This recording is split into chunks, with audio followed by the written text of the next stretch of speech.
Just now watched love insurance company. చాలా advanced techno love story ఇది. అంటే 2040-60 టైంలో జరిగే లవ్ స్టోరీ. అండ్ ఇప్పుడుండే జెన్జీ, తర్వాత నెక్స్ట్ రాబోయే Gen beta, gen alpha and మిలెనియల్స్, వీళ్ళందరికీ అంటే అన్ని జనరేషన్స్ కి కనెక్ట్ అయ్యే లవ్ స్టోరీ. విఘ్నేష్ గణేషన్ అయితే నెక్స్ట్ లెవెల్లో ఎగ్జిక్యూట్ చేశాడు. Major highlight graphics and music.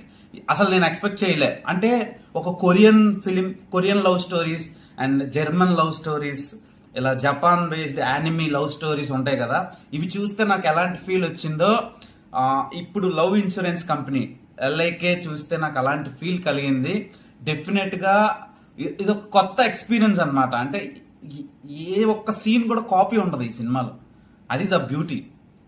తర్వాత ఈ రీల్స్ బ్యాచ్ అంటే కంటెంట్ క్రియేటర్స్ ఎవరైతే ఉన్నారో అందరూ ఖచ్చితంగా చూడండి. అండ్ పిల్లలకి పేరెంట్స్ ఏమాత్రం వాళ్ళు అల్లరి పెట్టినా ఫోన్ చేతిలో పెట్టేస్తున్నారు. సో అంటే ఒక సోషల్ మీడియా యాప్స్, తర్వాత ఈ మొబైల్ ఫోన్స్ మన లైఫ్ని డిసైడ్ చేస్తున్నాయి అండ్ మన లైఫ్ని బాగా కమ్మేసాయి, ఎడిక్ట్ అయిపోయాం మనం. సో దానివల్ల ఎలాంటి ప్రాబ్లమ్స్ ఫేస్ చేస్తున్నాం మనం అందరం అంటే అంటే ఈ రెండు హ్యాండ్స్తో పాటు ఫోన్ కూడా ఒక హ్యాండ్లా అయిపోయింది. అంటే ఫోన్ లేకపోతే పని అవ్వదు అని అనుకునే వాళ్ళందరూ ఈ సినిమా చూడండి, డెఫినెట్గా కనెక్ట్ అవుతారు. Next level cinema, next level అసలు.